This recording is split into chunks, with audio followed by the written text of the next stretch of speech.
Welcome to VSB media. కొన్ని ప్రధాన పత్రికలలో వచ్చినటువంటి హెడ్లైన్స్ని చూద్దాం. ముందుగా ఈనాడు ప్రధాన హెడ్లైన్లో భాగంగా నిర్లక్ష్యంతోనే ఈ ఘోరం, పరిశ్రమల భద్రతా ప్రమాణాల విషయంలో కఠినంగా ఉంటాం, ఎసెన్షియా తరహా ప్రమాదాల వల్లే రాష్ట్రంలో 5 ఏళ్లలో 120 మంది మృతి, ప్రమాదాల నివారణకు ఎన్ఫోర్స్మెంట్ శాఖలన్నీ ఒకే గొడుగు కిందకి సీఎం చంద్రబాబు, మృతుల కుటుంబాలకు 1 కోటి చొప్పున పరిహారం, తీవ్రంగా గాయపడిన వారికి 50 లక్షలు, గాయాలైతే 25 లక్షలు, అచ్యుతాపురం సెజ్లో ప్రమాద బాధితులకు పరిహారం ప్రకటించిన సీఎం, బాధిత కుటుంబాలకు చంద్రబాబు పరామర్శ, అధైర్యపడవద్దు అండగా ఉంటామంటూ భరోసా అంటూ వార్తను హైలైట్ చేశారు. ఇక మరొక వార్తను చూసినట్లయితే పెద్దిరెడ్డి బినామీలకే 982 ఎకరాలు, కుట్రలో ప్రధాన పాత్రధారి నాటి చిత్తూరు ఏసీ, నేటి తిరుపతి కలెక్టర్ వెంకటేశ్వర్, పొంగనూరు ఆర్టీఓలుగా పనిచేసిన పులి శ్రీనివాసులు, మనోజ్ కుమార్ రెడ్డిలకు ప్రమేయం, వీరిపై కేసులు పెట్టాలి, విజిలెన్స్ అండ్ ఎన్ఫోర్స్మెంట్ ప్రాథమిక నివేదిక అంటూ వార్తని ఇచ్చారు. ఇక మరొక వార్తను చూసినట్లయితే మన గ్రామాల్ని మనమే పాలించుకుందాం, గ్రామ సభలకు తరలి రండి, గ్రామ ప్రత్యేకతలకు బ్రాండ్తో ఆదాయం పెంచుదాం, పర్యావరణ హిత పరిశ్రమల కోసం 3 నెలల్లో కార్యాచరణ, ఉప ముఖ్యమంత్రి పవన్ కళ్యాణ్ అంటూ వార్తనిచ్చారు. ఇక అలాగే మరొక వార్తను చూసినట్లయితే యుద్ధ భూమిలో పరిష్కారాలు దొరకవు, ఉక్రెయిన్ పశ్చిమాసియాలో సంక్షోభాలు తీవ్ర ఆందోళనకరం, పోలాండ్ పర్యటనలో మోదీ వ్యాఖ్యలు, కీవ్కు బయలుదేరి వెళ్లిన ప్రధాని, నేడు జెలెన్స్కీతో భేటీ అంటూ వార్త.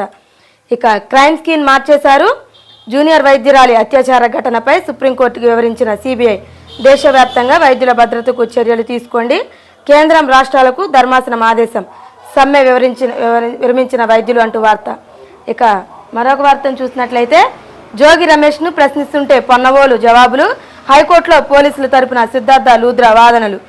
ఇక 2 తెలుగు శాస్త్రవేత్తలకు రాష్ట్రీయ విజ్ఞాన్ పురస్కారాలు ప్రదానం చేసిన రాష్ట్రపతి ద్రౌపది ముర్ము అంటూ వార్త. ఇక అలాగే బదిలీల్లో 9 మంది పూర కమిషనర్లకు పోస్టింగ్లు లేవు, డైరెక్టర్ కార్యాలయంలో రిపోర్ట్ చేయాలని ప్రభుత్వ ఆదేశం అంటూ వార్త.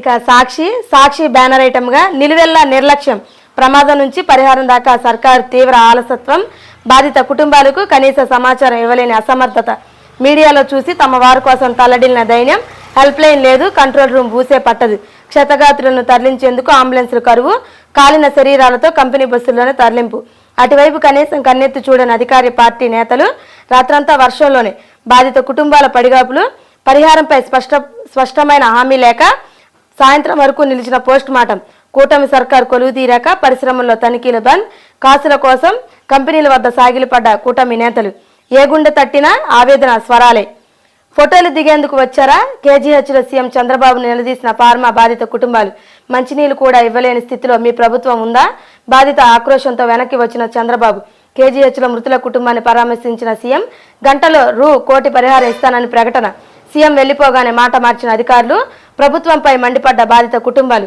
ఎట్టకేలకు సాయంత్రం పోస్టింగ్స్ విడుదల చేసిన అనకాపల్లి కలెక్టర్, 12 మృతదేహాలకు రాత్రి 7 గంటలకు పోస్ట్ మార్టం పూర్తి, నష్టపరిహారం చెల్లించే బాధ్యత కంపెనీదే, అనకాపల్లి సెజ్ల ప్రమాద ప్రాంతాన్ని పరిశీలించిన సీఎం చంద్రబాబు, మృతుల కుటుంబాలకు 1 కోటి చొప్పున నష్టపరిహారం, తీవ్రంగా గాయపడ్డ వారికి 50 లక్షలు, స్వల్పంగా గాయపడిన వారికి 25 లక్షల చొప్పున సహాయం, విచారణకు హైలెవెల్ కమిటీ ఏర్పాటు చేస్తాం, కమిటీ నివేదిక అనంతరం చర్యలు తీసుకుంటాం అంటూ వార్తని హైలైట్గా ఇచ్చారు. ఇక మరొక వార్తను చూసినట్లయితే చంద్రబాబుది అనైతిక పాలన, సీఎం ప్రోద్బలంతోనే టీడీపీ శ్రేణుల విధ్వంసం అంటున్న వైఎస్ జగన్, రాష్ట్రంలో శాంతి భద్రతలు పూర్తిగా క్షీణించాయి, తాజాగా తాడిపత్రి ఘటనే అందుకు నిదర్శనం, ఈ అరాచకాలు దమనకాండను ప్రజల్లో ఎండగట్టాలి, ప్రతి కార్యకర్తకు తోడుగా నిలిచి అండగా ఉండాలి, అవసరమైతే కోర్టుల దాకా వెళ్లి న్యాయం జరిగేలా చూడాలి, వైఎస్ఆర్సీపీ లీగల్ సెల్ ప్రతినిధులకు దిశానిర్దేశం అంటూ వార్తనిచ్చారు. ఇక వక్ఫ్ బిల్లును వ్యతిరేకిస్తున్నాం, ముస్లిం మైనారిటీ సంఘాల ప్రతినిధులకు వైఎస్ జగన్మోహన్ రెడ్డి పునరుద్ఘాటన, బిల్లుపై వారు ప్రస్తావించిన అన్ని అంశాలు పార్లమెంటులో తమ ఎంపీలు లేవనెత్తారని హామీ, వారి అభ్యంతరాలను జేపీసీ సభ్యుడైన విజయసాయిరెడ్డి పార్లమెంట్ దృష్టికి తీసుకెళ్తారని భరోసా, ముస్లిం మైనారిటీలకు వైఎస్ఆర్సీపీ అండగా నిలిచిందన్న వైఎస్ఆర్సీపీ అధినేత. ఇక మరొక వార్తను చూసినట్లయితే ఇసుకపై ఇరకాటం, దోపిడీపై జనాగ్రహంతో అధికార యంత్రాంగాన్ని బలిపెట్టేందుకు ముఖ్యమంత్రి చంద్రబాబు వ్యూహం, జగన్ హయాం కంటే ఇప్పుడే రేటు ఎక్కువ అంటున్నారు, విశాఖపట్నం విజయనగరం జిల్లాలో ఫీడ్బ్యాక్ వచ్చిందని వ్యాఖ్య, ఇక మిగిలిన నిల్వ 24.8 లక్షల టన్నులే అంటూ వార్త. తిరుమలలో నీటి కోతలు, సరఫరాపై టీడీపీ ఆంక్షలు, స్థానిక బాలాజీనగర్కు 6 రోజులకు ఒకసారి, వ్యాపార ప్రదేశాల్లో రోజుకి 8 గంటలే, దాతలు నిర్మిస్తున్న అతిథి గృహాలకు పూర్తిగా బంద్, ట్యాంకర్ల ద్వారా నీటిని తెప్పించుకోవాలంటూ సూచన, ఈ నెల 25 నుంచి అమలు టీడీపీ ఈవో ఉత్తర్వులు. తిరుమల జలాశయాల్లో నీరున్న ఇవేం రాంక్షలంటూ భక్త జనాగ్రహం అంటూ వార్త. ఇక ఆంధ్రజ్యోతిలో కూడా బ్యానర్ ఐటమ్గా ఫార్మా కంపెనీలో జరిగినటువంటి ప్రమాదం గురించి హైలైట్ చేశారు. ఇక మరొక వార్తను చూసినట్లయితే పంచాయతీలకు జవసత్వాలు నేడు 13,326 గ్రామాల్లో గ్రామ సభలు. మన గ్రామాలను మనమే పరిపాలించుకుందాం. గ్రామ సభల్లో యువత మహిళలు పాల్గొనాలి. పారదర్శక జవాబుదారీ పాలనకు ఇదే నిదర్శనం. ఉపాధి జల్జీవన్ మిషన్ అవకతవకలపై దృష్టి. సామాజిక తనిఖీ విభాగానికి పోలీస్ అధికారిని హెడ్గా పెడతాం. గ్రామాల్లో నీటి పరిస్థితిపై 16 అంశాలతో సర్వేలు జరుగుతున్నాయి అంటున్న పవన్ కళ్యాణ్ అంటూ వార్త. ఇక మరొక వార్తను చూసినట్లయితే ఇంటర్ ప్రక్షాళన ఇకపై అన్ని పరీక్షలకు కామన్ సిలబస్.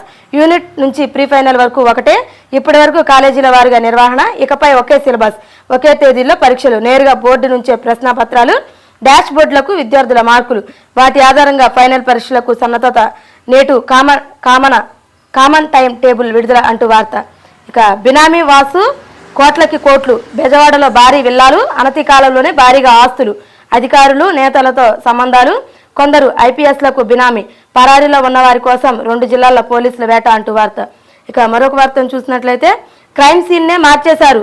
ఆత్మహత్య అంటూ తల్లిదండ్రులను తప్పుదావ పట్టించారు. సుప్రీంకోర్టుకు సమర్పించిన స్టేటస్ రిపోర్టులో సిబిఐ ఎఫ్ఐఆర్ లేకుండా పోస్ట్ మార్టమా, కేసు నమోదులో జాప్యమా, ఇంత నిర్లక్ష్యాన్ని 30 ఏళ్లలో చూడలేదు అంటున్న సుప్రీం. 15 రోజుల్లో శిక్ష పడేలా చట్టాలు. మోదీకి మమతా లేఖ అంటూ వార్త. ఇక ముంబైలో బాలికపై అత్యాచారం. సోషల్ మీడియాలో పరిచయమైన యువకుడు దరాగతం అంటూ వార్త. ప్రజాగ్రహంతో కానీ కేసు నమోదం చేయరా. బద్లాపూర్ ఘటనపై బాంబే హైకోర్టు ఆగ్రహం అంటూ వార్త. ఇక ఇవి ఈరోజు పత్రికలోని వార్తలు.